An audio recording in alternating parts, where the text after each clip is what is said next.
Have you ever felt stuck? That feeling that you're just stuck. You're doing what you're supposed to do. You're praying, asking God for a breakthrough, for a change.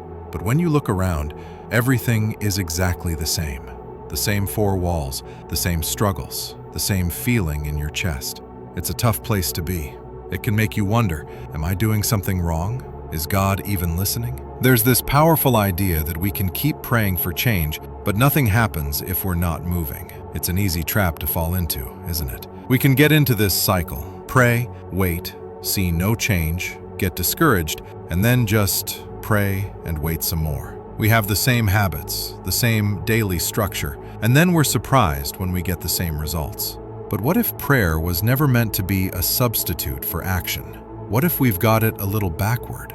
When you look back at the stories, prayer almost always seems to light the fuse for action. It's the starting gun, not the finish line. Maybe prayer is the strategy session with God before the battle begins. Let's just think about a few of those stories for a second. First, Noah. He was living in a world that was going completely off the rails, so he prays. But God's response wasn't, "Don't worry, Noah, I'll handle it." It was, "Build an ark." Can you even imagine? He was told to build a massive boat in the middle of dry land. He didn't just need faith that rain was coming. He needed the faith to pick up a hammer, to cut down that first tree, to deal with the ridicule from his neighbors day after day, year after year. His prayer led to a decade of sawdust and splinters. His faith wasn't passive, it was loud and it was work.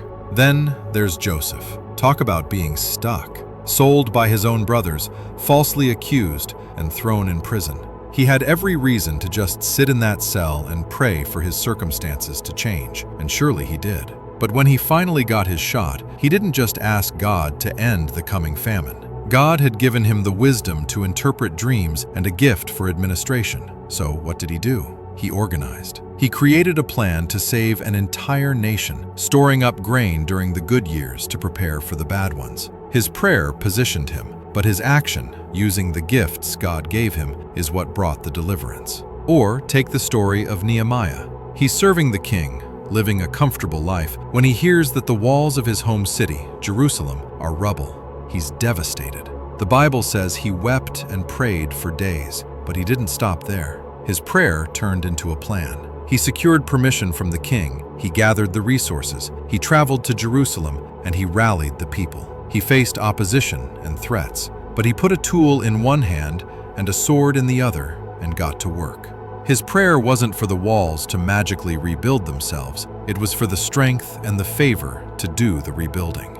Noah built, Joseph organized, Nehemiah planned. Their faith didn't keep them waiting, it sent them moving. That's the key for us, for anyone who is feeling stuck. Prayer is essential. It connects us to the source of all strength and wisdom, but maybe it's meant to lead us somewhere. What's the ark God might be asking you to build? It might not be a boat, maybe it's a business, a healthier lifestyle, or a restored relationship. What's the grain you need to organize?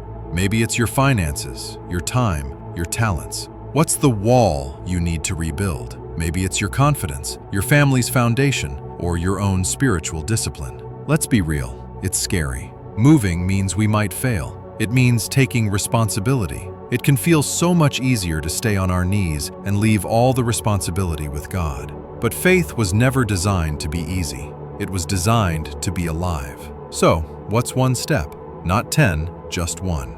What's one step we can take today to move in the direction of our prayer? Prayer and action are like two wings of the same bird. You need both to fly.